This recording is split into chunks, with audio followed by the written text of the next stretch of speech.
रिया अपनी क्लास की सबसे अच्छी लड़की थी। किसी ने होमवर्क नहीं किया, रिया से ले लेती थी।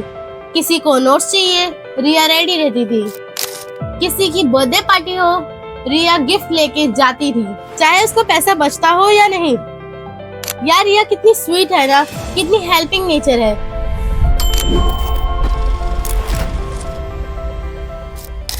लेकिन एक दिन रिया की हेल्थ खराब हो गई। उसे बहुत अर्जेंट काम था। उसने अपनी उस बेस्ट फ्रेंड को मैसेज किया, यार मुझे थोड़ी हेल्प चाहिए। पता है क्या रिप्लाई आया? सॉरी यार मैं बिजी हूँ, किसी और से पूछ ले। और तब रिया को समझ में आया, जिस दिन उसे जरूरत पड़ती है ना, तब कोई नहीं आता, क्योंकि जितना उसने दूसरों के लिए किया उतना किसी ने उसके लिए नहीं किया। I don't think women and girls should limit themselves to anything. I think they should be brave enough to follow their dreams. It's okay to make mistakes. It's okay to fall. It's what's important is not how hard you fall, but how you get up after you fall. और ये सिर्फ रिया की story नहीं है यार, ये तुम्हारी, मेरी और हर उस लड़की की स्टोरी है जो नाइस गर्ल सिंड्रोम से सफर कर रही है। एक सेकेंड रुको, अभी हॉनेस्ट आंसर दो। तुमने कभी अपने लिए नहीं बोलने की जगह हाँ बोला है, सिर्फ इसलिए कि लोगों को बुरा ना लगे? अगर हाँ, तो ये वीडियो सिर्फ तुम्हारे लिए ही है, क्योंकि आज मैं तुम्हें बताने जा रही हूँ कि नाइस होना और काइंड होने में क्या फर्क होता है, और क्यों तुम्हारी ये नाइस गर्ल हैबिट तुम्हारी लाइफ को खत्म कर रही है। अगले 10 मिनट में मैं तुम्हें बहुत इंपॉर्टेंट चीजें बताने वाली हूँ, तो प्रॉमिस करो कि वीडियो को एंड तक देखोगे बिना स्किप किए। रेडी? तो अभी कमेंट करो, आई एम इनफ। कर दिया comment? Good. Now let's begin. सबसे पहली बात जो तुम्हें समझनी है, नाइस होना और काइंड होना बिल्कुल अलग चीज है। नाइस होना मतलब लोगों को खुश करने के लिए खुद कॉम्प्रोमाइज करना, हाँ बोलना even when you want to say no, अपनी फीलिंग्स हाइड करना क्योंकि कॉन्फ्लिक्ट नहीं चाहिए, वैलिडेशन के लिए दूसरों पे डिपेंड रहना। और काइंड होने का मतलब होता है अपनी रिस्पेक्ट मेंटेन करते हुए दूसरों की हेल्प करना, नहीं बोलना जब जरूरत हो, बिना रूड बने, हॉनेस्ट रहना, फेक स्माइल नहीं देना, बाउंड्री सेट करना। एक एग्जांपल देती हूँ।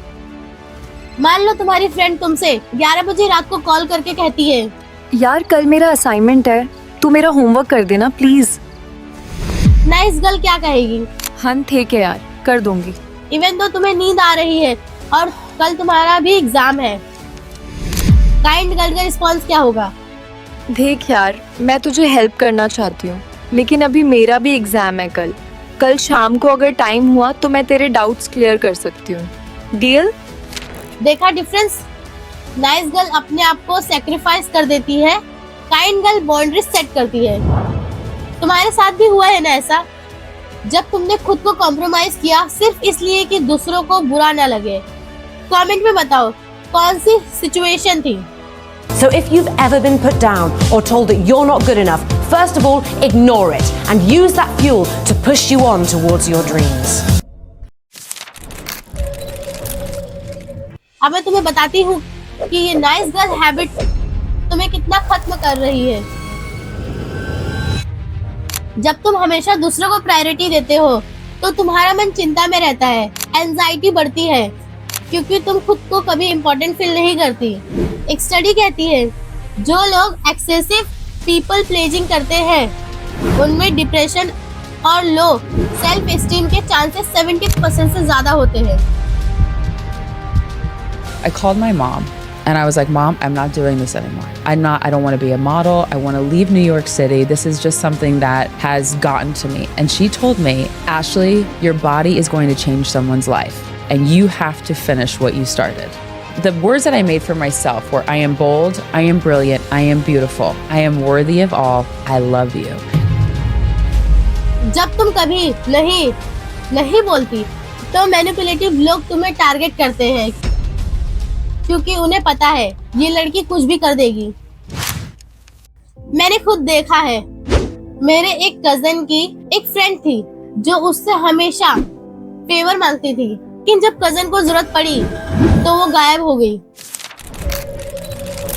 जब तुम हमेशा दूसरों के एक्सपेक्टेशन पे जीती हो तो तुम्हें पता ही नहीं चलता कि तुम एक्चुअली क्या चाहती हो। तुम अपनी हॉबीज, अपने ड्रीम्स, अपना टाइम सब सैक्रिफाइस कर देती हो और फिर एक दिन लगता है मैं क्यों हूँ।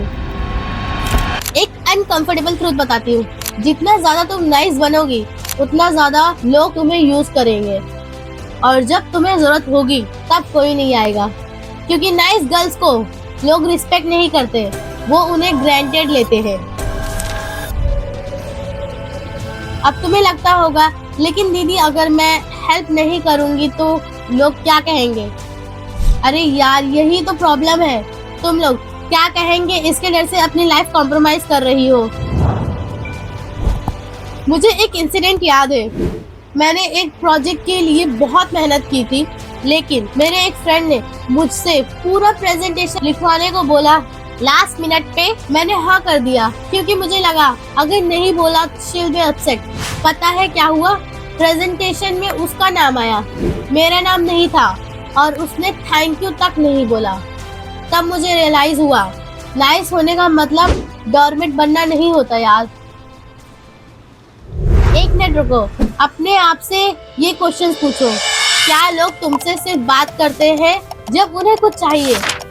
क्या तुम कभी अपनी जरूरत दूसरों से नहीं कहती क्योंकि बर्डन नहीं बनना चाहती? क्या तुम सॉरी बोलती हो even when it's not your fault? अगर तीनों में से एक भी आंसर यस है तो यार तुम्हें बाउंड्रीज सीखनी पड़ेगी। देखो मैं तुम्हें ये इसलिए बता रही हूँ क्योंकि मैंने खुद ये फेस किया है। कॉलेज में मैं भी वही नाइस गर्ल थी जो सबकी हेल्प करती थी, लेकिन एक दिन मुझे रियलाइज हुआ अगर मैं खुद का ध्यान नहीं रखूंगी तो कोई और भी नहीं रखेगा। अब सबसे इम्पोर्टेंट पार्ट, बाउंड्रीज कैसे सेट करें बिना गिल्टी फील किए। नो बोलना सीखो विद कॉन्फिडेंस। पहले ये समझो, नो बोलना रूड नहीं है, ये नेसेसरी है। अगर तुमसे कोई कुछ मांगे और तुम्हें नहीं करना तो डायरेक्टली बोलो। एग्जाम्पल, सॉरी यार मैं अभी अवेलेबल नहीं हूँ, मैं इस बार हेल्प नहीं कर सकती लेकिन नेक्स्ट टाइम जरूर, मुझे इस वक्त अपने काम पे फोकस करना है। कोई एक्सप्लेनेशन देने की जरूरत नहीं है, सिंपल नो काफी है। रोज सुबह उठ के ये डिसाइड करो आज मेरा टाइम कौन से काम के लिए है। अगर तुम्हारा स्टडी टाइम है तो कोई कॉल करे या मैसेज करे इग्नोर करो या बाद में रिप्लाई दो। तुम्हारा टाइम तुम्हारा है, दूसरों की इमरजेंसी तुम्हारी रिस्पॉन्सिबिलिटी नहीं है। जब पहली बार नो बोलोगे तो गिल्ट फील होगी, ये नॉर्मल है, लेकिन तुम्हें ये समझना होगा गिल्ट फील करना और उस पे एक्ट करना अलग चीज है। गिल्ट आएगा, फील करो, बट फिर भी अपनी बाउंड्रीज मेंटेन करो। धीरे धीरे गिल्ट कम होगा। कुछ लोग होते हैं ना जो हमेशा ड्रामा क्रिएट करते हैं, उन्हें हमेशा कुछ ना कुछ प्रॉब्लम्स होती है और तुमसे हमेशा हेल्प मांगते हैं। इन लोगों से डिस्टेंस बनाओ क्योंकि ये तुम्हारी एनर्जी ड्रेन कर देते हैं। जब कोई तुमसे रिपीटली फेवर मांगे विदाउट गिविंग बैक तो स्लोली रिस्पॉन्स टाइम बढ़ा दो, इमीडिएटली रिप्लाई मत करो। अब लास्ट और सबसे इम्पोर्टेंट पॉइंट, तुम्हें ये समझना होगा तुम्हारी वैल्यू तुम्हारी काइंडनेस से नहीं, तुम्हारी सेल्फ रिस्पेक्ट से बनती है। जब तुम अपने लिए स्टैंड लेती हो तब लोग तुम्हें ज्यादा रिस्पेक्ट करते हैं, चाहे इनिशियली उन्हें बुरा लगे। मैंने खुद ये एक्सपीरियंस किया है। जब मैं बाउंड्रीज सेट करने लगी तो कुछ लोग अपसेट हुए, उन्होंने बोला तुम बदल गई हो, लेकिन सच तो ये है मैं इम्प्रूव हुई हूँ। और जो लोग जेन्युइनली केयर करते थे उन्होंने मेरी बाउंड्रीज को रिस्पेक्ट किया। याद रखना तुम्हारा नो उतनी ही वैलिड है जितनी तुम्हारी यस। अपने लिए टाइम निकालना सेल्फिश नहीं है, नेसेसरी है। अगर तुम खुद का ध्यान नहीं रखोगी तो दूसरों की हेल्प कैसे करोगी? तो अब से ये प्रॉमिस करो, मैं अपनी सेल्फ रिस्पेक्ट कॉम्प्रोमाइज नहीं करूंगी।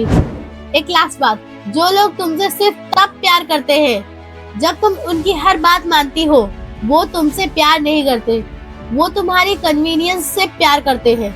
रियल रिलेशनशिप में बाउंड्रीज होती है, रिस्पेक्ट होती है, इक्वालिटी होती है। तो नाइस गर्ल बनना बंद करो, strong, confident, self respecting girl बनो।